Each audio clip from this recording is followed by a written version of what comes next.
Hi everyone, this is Liza Soberano. My first ever Hollywood film, Lisa Frankenstein, comes out in cinemas on February 7th. Check out the trailer now.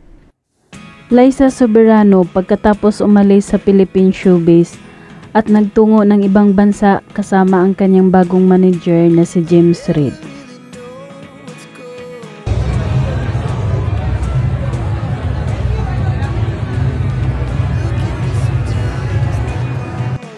Para makipagsapalaran sa Hollywood showbiz, finally dumating na ang pagkakataon para kay Liza Soberano at nabigyan na siya ng kanyang debut Hollywood film, ang Lisa Frankenstein.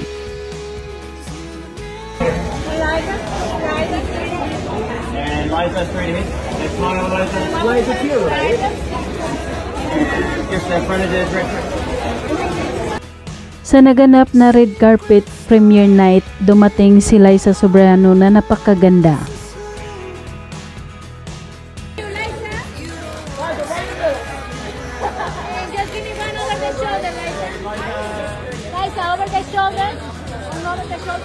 At makakasama niya dito ang mga sikat na Hollywood stars na sina Cole Sprouse and Kathryn Newton at iba pa.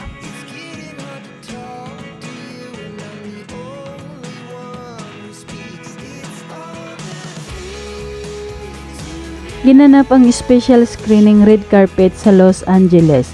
Dinaluhan ito ng iba't ibang Hollywood showbiz personalities at mga press.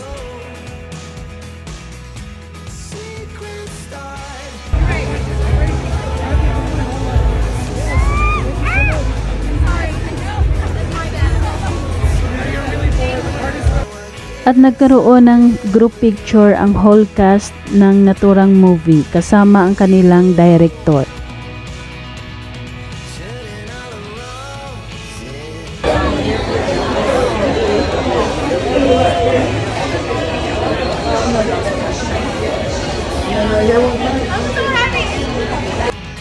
Kabilang interview naman si Liza Soberano sa mga press na dumalo sa naturang special screening at sinagot niya lahat ang mga katanungan. Audrey Hepburn's her neck and her shoulders, I think they're so lovely. I love long necks, and she looks so elegant, so I love her posture and everything.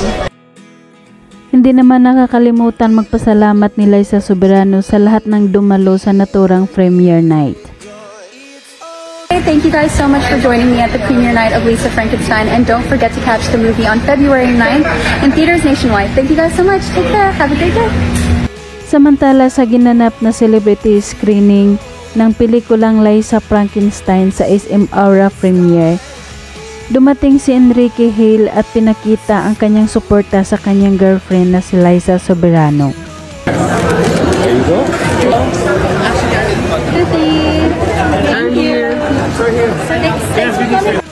Dumating din ang manager ni Liza Soberano na si James Reid at ang girlfriend nito na si Issa Pressman.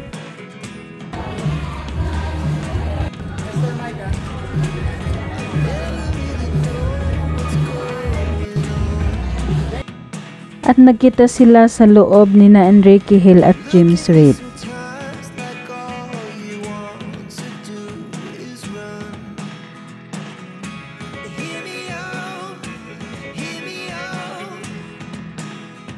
Mensahe ni Enrique Hill pagkatapos niyang manood ng Lisa Frankenstein. The movie was so amazing. I mean, she said it was funny, but I wasn't expecting this funny. She's amazing. I guess you guys gotta watch it.